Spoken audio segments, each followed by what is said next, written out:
asbab orang-orang bisa mengetahui ilmu agama yang benar. Ilmu agama yang benar. Sebab hampir semua orang mengaku entah istilah garis keras atau garis lurus atau kanan dan kiri itu saya dalam keadaan benar. Semua itu mengaku demikian. Nanti saya terangkan di mana letak sisi benarnya kami ini.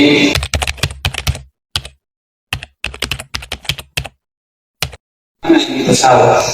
Jangan-jangan kita mau ke barat tapi pesawatnya mau ke timur. Dan itu Bapak Ibu kalau Allah Subhanahu wa taala perlunya kita duduk bersama untuk mendengar aspirasi atau mendengar arahan-arahan dari pihak yayasan dan juga pihak yayasan agar menyerap aspirasi daripada kita semua.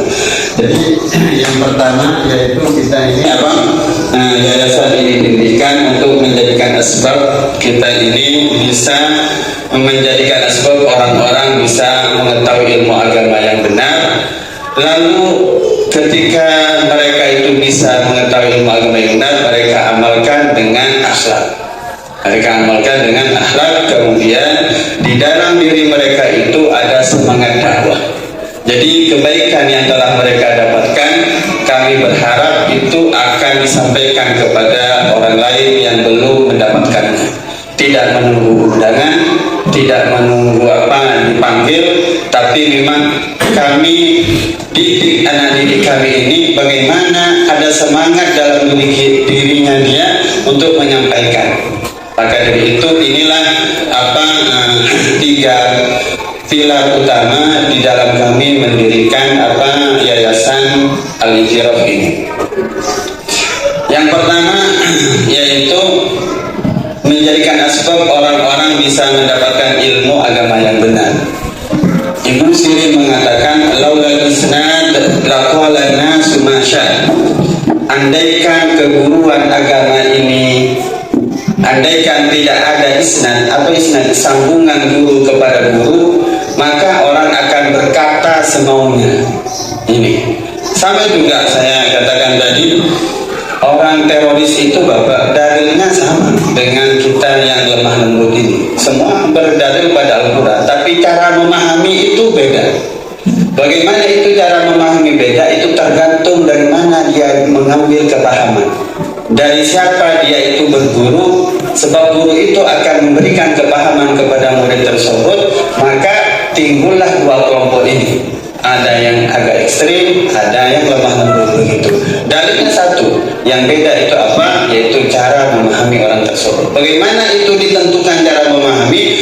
Yang paling besar ditentukan oleh siapa dia pernah berguru.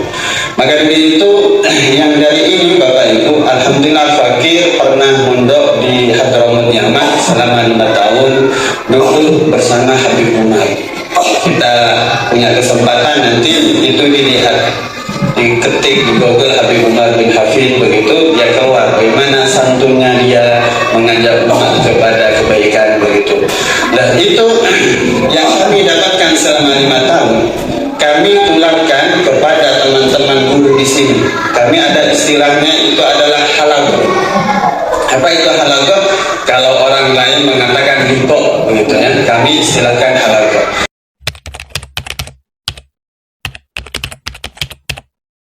Kami membahas di situ yang banyak pembahasannya terhadap kurikulum. Kan kurikulum kami ada dua, ada dari dinas, ada dari yayasan. Yang dari yayasan ini yang kami, apa yang kami dapatkan dulu pernah belajar, ini kami sampaikan kepada teman-teman ustadz di sini. Saya yakin mereka sudah dapatkan dari kuliahnya, saya yakin mereka dapat dari pesantrennya, tapi lebih mengkerucut lagi agar itu sama kita visinya begitu, maka kita adakan itu tiap 2 minggu sekali berkumpul yang dinamakan itu halakoh untuk menajamkan ini kurikulum yang daripada yayasan. Kami daripada yayasan itu unggulannya 3, 1 tahfidz, yang kedua fikih, yang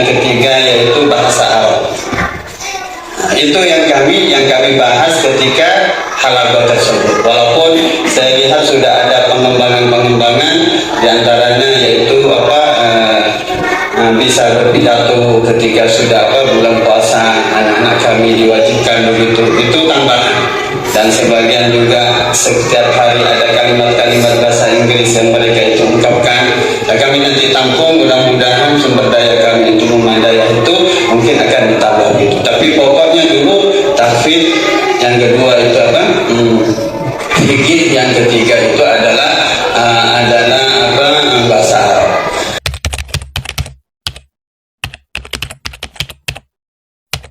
Adapun tahfidz, Bapak Ibu, kami tidak banyak meminta kepada anak kami untuk hafal banyak. Minimal nanti itu selesainya daripada kelas 6, 4 juz mereka itu dapatkan.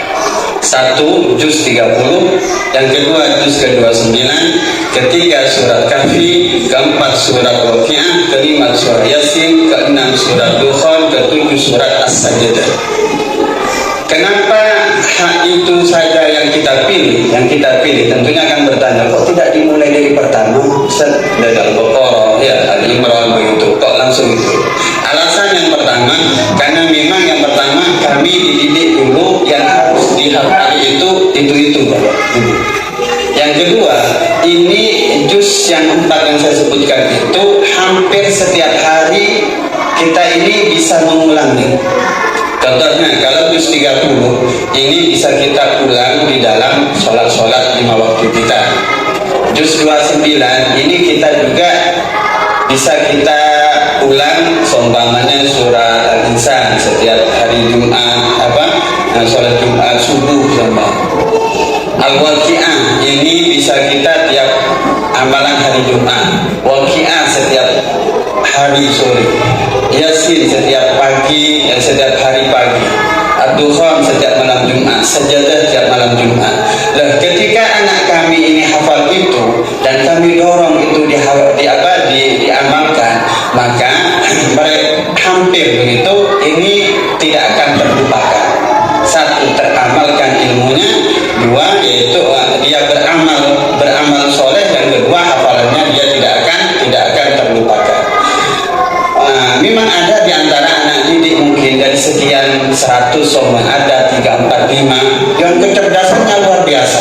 Maka itu nanti kami akan musyawarahkan dengan pihak guru, dengan wali muridnya. Ini alhamdulillah sejak sudah 4 kelas 4 sudah 4 juz ini sudah hafal. Orangnya ini cerdas, mau menambahkan hafalannya, maka nanti lewat istikharah mungkin itu. Kalau istikharahnya baik, maka itu dilanjutkan. Kalau tidak baik, maka disarankan jangan dulu. Kenapa Bapak Ibu harus begitu? Kami tidak terpengaruh dengan sekolah-sekolah atau lembaga-lembaga yang mereka mendongkrak anak didiknya harus hafal sekian juz. Tidak. Kenapa? Karena saya tanggung jawab. Memang orang yang hafal Quran itu Bapak Ibu banyak pahalanya, terutama kepada kedua orang tuanya. Namun ketahuilah, tidak ada dosa yang lebih besar selain syirik maksudnya, daripada orang hafal Quran lalu lupa. Hafal Quran lalu lupa. Ini kami ini guru-guru tidak tahu apa yang akan jadi yang akan datang kepada anak kami. Apa dia profesinya sebagai ustaz juga sehingga dia sering mengulang-ulang hafalannya? Mohon maaf, apa dia jadi pemimpin nanti yang jelas sibuk mengurus umat, hafalannya akan hilang, apalagi soal kerja nanti, ngantor nanti. Nah, ini yang kami takutkan Bapak Ibu, khawatir. Sehingganya cukuplah 4 juz saja. Insya Allah kalau itu sudah hafal luar kepala, itu sudah keberuntungan yang besar gitu. Beda kalau anak sudah SMP Bapak Ibu. Apa bedanya? Kalau SMP itu mereka sudah balik, sudah tahu, dia menunjukkan saya kalau hafal Al-Quran harus begini. Sudah dia tahu timbang-timbang sendiri. Sehingganya andaikan nanti hafal anak kita di SMP itu Al-Quran, nanti ada lupa, orang tua bebas tanggung jawabnya. Para guru itu bebas tanggung jawabnya. Kenapa? Karena dia sudah balik memilih. Tapi kalau masih kecil begini Bapak Ibu, Bapak Ibu, menurut pendapat saya, terus kami paksakan anak kami ini untuk kamu harus hafal. Kebetulan memang dia memang bagus sombamanya, kemudian dia lupa, maka dari itu tentunya kami juga akan termasuk orang yang dituntut nanti. Kenapa Anda hafal Quran kemudian lupa gitu. Jadi orang yang hafal Quran lupa ini bukan 30 juz, tidak, hafal satu surat lupa. Nah itu juga kata Rasulullah nanti datang kepada Allah di dalam keadaan cacat tubuhnya, buntung kakinya atau tangannya dan lain sebagainya. Sekali lagi kalau menanya kenapa cuma 4 juz demikian, tapi kalau ada di antara anak kita yang semangat, cerdas dan berakhlak bagus, maka insya Allah kita akan lanjutkan itu. Itu yang pertama, kurikulum yayasan.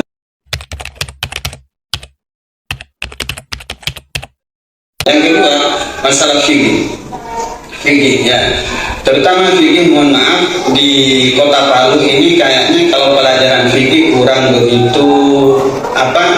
begitu menyebar begitu. Yang banyak kan tafsir. Kenapa kami pilih fikih itu? Karena fikih ini adalah tata cara kita beribadah kepada Allah Subhanahu wa taala. Di ilmu fikih kita, maka itu kita nanti akan kenal anak itu najis. Kalau mulai dulu kan kotor bersih, kan begitu. Tapi sekarang kita akan mengenal keluar dari mulut anak kita itu najis. Sucikan dulu. Kenapa? Karena bersih belum tentu suci. Nah, jadi ketika di cara pembersihannya sesuai dengan ilmu fikih itu, nah itu dinamakan nanti, itu dinamakan suci. Kurang lebihnya begitu Bapak.